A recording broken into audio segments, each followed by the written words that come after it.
My son Jerry and I are waiting across the road from a women's prison where my wife, Gwen, has been for the last 5 years, waiting to see who will be picking her up as she is released to the outside world and freedom.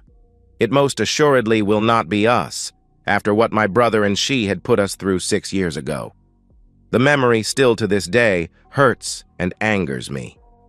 A little history would be appropriate at this point. I am David Porter, with my wife Gwen and our son Jerry. At this time I was 39, Gwen was 42, and Jerry was 16. I was working for a security firm, designing and supervising home and business security systems. An offshoot of what I did in the service, setting security systems and maintaining them on flight lines and where things go boom, some of them were self-propelled. Push a button and off they would go.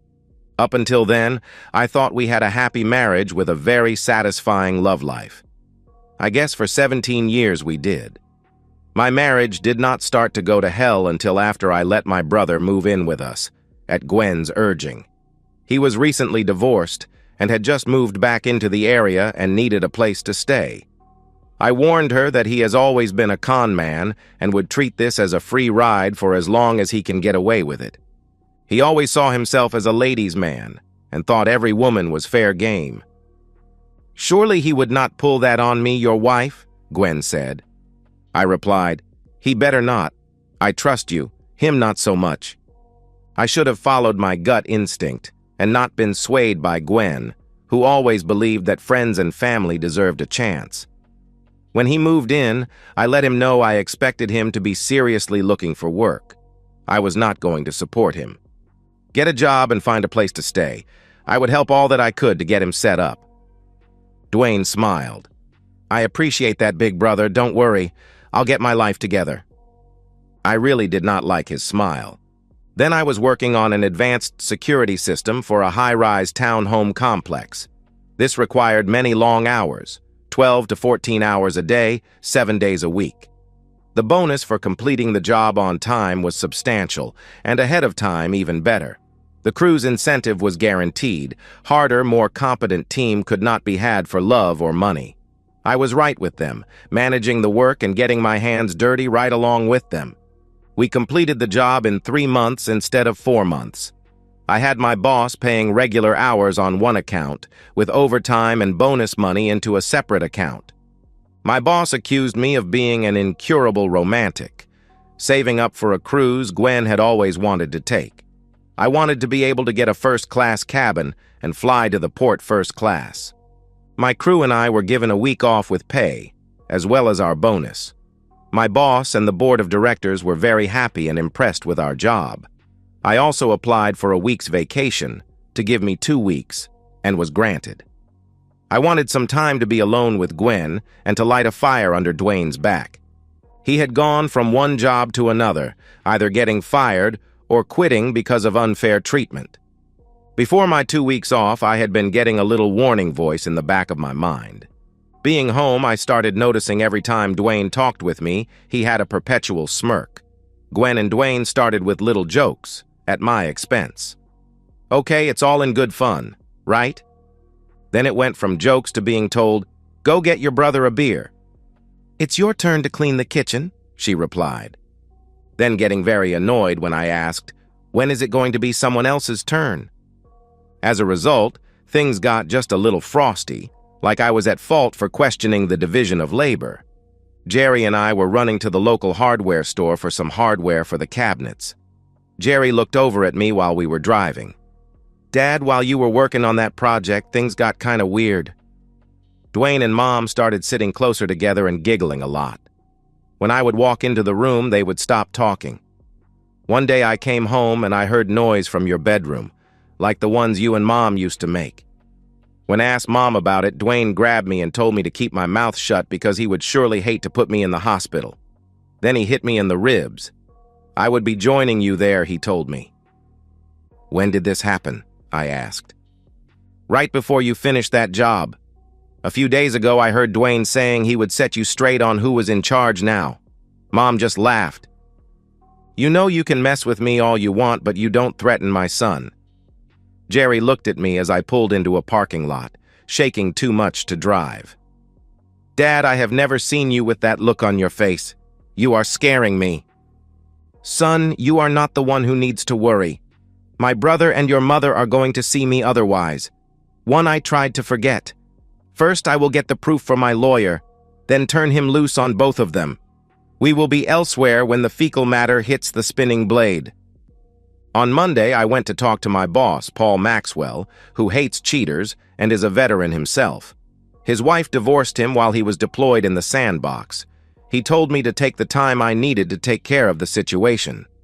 He sold me an audio-visual system linked to a central recorder with 4 recording drives, linked by Wi-Fi with a cloud backup. We installed the system one Saturday when I told the two lovers that I felt like I was coming down with a bad cold.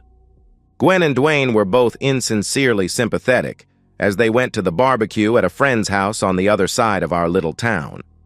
Once the system was installed, we checked its operation to be sure each drive was receiving 2 cameras in a split-screen mode.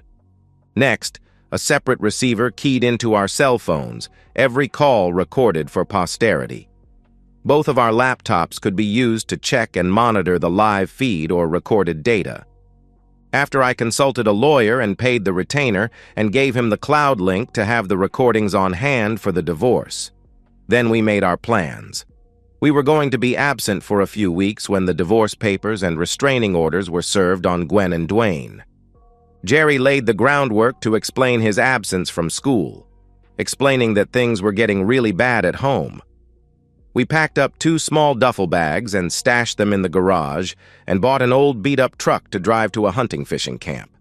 We did not want either of our cars to be easily traced if they were reported stolen by my little soon-to-be ex-wife. The truck was parked at an old abandoned warehouse near the San Jacinto River. 2 days before we were going to make ourselves to be elsewhere, I came home to find the 2 lovers greeting me with smiles. Gwen apologized for being so difficult with me over the past months. Dwayne brought me a Foster's in a frosted mug, my favorite. I woke up strapped to a chair with Gwen glowering at me with a slap upside my head. I found the receipt for your lawyer. You are not going to divorce me, you bastard. This is how it is going to be. You will be bringing home the paycheck, moving into the spare bedroom as Dwayne moves into the bedroom. I replied, What makes you think I will go along with this? If you don't, I will make damn sure you never see your son again, Gwen said, grinning. You cheating woman. That's when Dwayne showed his alpha male self and started pounding me. As he hit me, he informed me that it was no way to talk to his woman, and he was going to teach me some manners, so that I understood that my position to him was to be subservient to him and obedient to Gwen. I don't remember much after I felt like my ribs were cracking. When he hit me in the stomach, I vomited on him and he went crazy. The next thing I remember was Jerry cutting zip ties from my wrists and feet.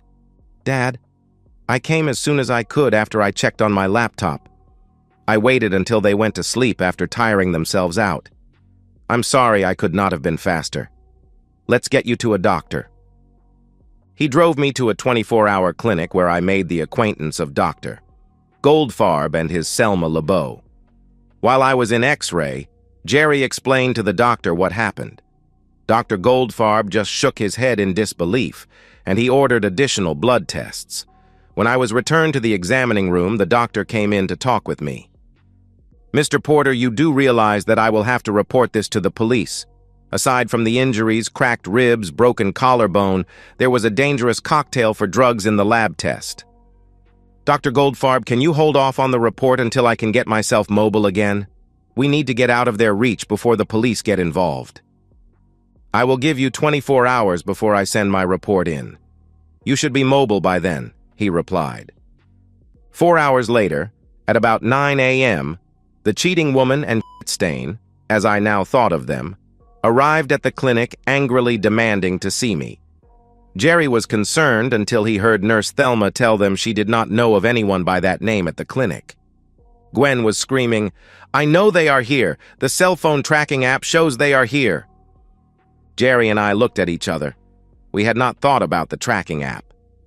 Nurse Thelma replied, Let me check the logs. I just came on duty. She lied. Oh, right here. He was admitted last night. Good. Finally, I am here to take him and the brat home.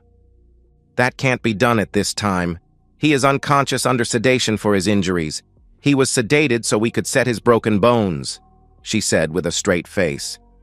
Then I demand to see my husband. Immediately, my wife asked. No, for some reason you are explicitly not on the visitors list, as well as a Dwayne Porter. I cannot imagine why. Curious. That's when Dwayne stepped in and became threatening. And how are you going to stop us? The nurse just smiled. I won't. Security will, and in accordance with our protocol, the police are already on their way. Oh, look, there they are. Nurse Thelma came in. This is not the first time someone has come in and tried to be threatening. They will probably be released by this evening. Where were you planning to go? I called my Uncle Charles in Ville Platte, Louisiana. He has a place you can use if you like. Said he has never heard anything so screwed up. I thanked her. We had planned on going near the Davy Crockett National Forest. With all of this, it might be too close to what used to be our home. I accessed our savings and checking accounts and transferred all but $1,000 from both accounts to my savings account at a different bank. I would not be using it to go on a cruise with the cheating woman now. Thelma called to let us know that Gwen had been there to pick up her car. As we're transferring everything to the truck, Jerry asked me, "What are we going to do about them tracking us on our cell phones?" I grinned, even though that hurt along with everything else. Son, you are about to see just how much of an evil bastard I can be. We leave our cell phones here. If you make a small cut and smear your phone with blood, I will do the same with mine. I will hide my phone under the car seat, call 911 and call for help, then toss it in the grass near the river.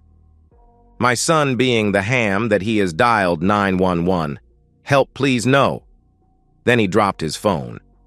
We climbed into the truck and started our drive to Ville Platte. Gwen and Dwayne tracked our phones to the old factory and started looking for us, thinking we were hiding around the site. The county sheriff arrived and asked them to identify themselves. It was not long before more cars arrived in response to the call for backup.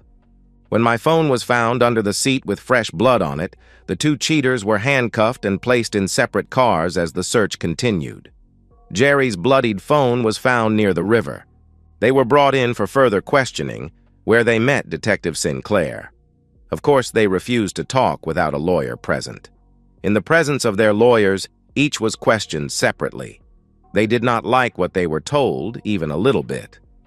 Detective Sinclair sat across from Gwen and her lawyer and presented the facts to them. We found the number of your husband's lawyer on his phone, so we know he was going to divorce you due to your adultery. Gwen looking sweet and innocent. Why would he think that I betrayed him? I am so hurt and shocked. The detective replied, You know what your husband does for a living, right? Of course you do. Did you know he has the entire house wired for video and audio? His lawyer gave us the code for retrieving it all from cloud storage, and we are retrieving the discs from the recorders at your home, as well as the doctor's report from the clinic and the security tapes there. We know about the cheating and the drugging and assault that you and his brother committed. At the very least, you and your lover are looking at assault, unlawful imprisonment, drugging, and possibly murder. We have not found the bodies yet. The 911 recording from your son's cell phone, as well as finding his and your husband's bloodied cell phones. Do you have anything to say? Shocked and pale, Gwen looked up and replied, My lawyer has advised me not to answer any questions at this time. In a separate room, Dwayne was listening to the same set of facts being presented by another detective. The two of them were charged and booked on several charges, including assault, spousal abuse, unlawful imprisonment, and endangering a child. My son and I made our way to a little community just outside of Ville Platte, Louisiana. We were welcomed there by Granny Laura LeBeau. Just call me Granny, she said with an infectious grin. She then introduced us to Uncle Charles, who had a cabin that we could rent at a nominal price.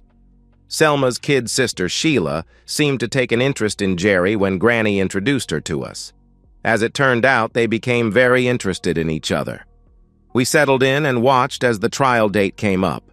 The prosecuting attorney, on top of the assault, Unlawful imprisonment, drugging, and abuse added manslaughter to the list of charges. We decided that we would send a photo to the DA with a picture of the two of us with a copy of a recent copy of the Houston Chronicle picked up in New Orleans and mailed from Oklahoma, courtesy of a long-haul truck driver. We enclosed a statement that we left our phones behind so we could not be tracked by them again. By the end of the trial, both of them were being trashed online and in the news shows, especially on Fox. Gwen got 7 years, and Dwayne received 15 years. I went back to work installing security equipment and burglar alarms. Jerry studied and qualified for several IT certifications.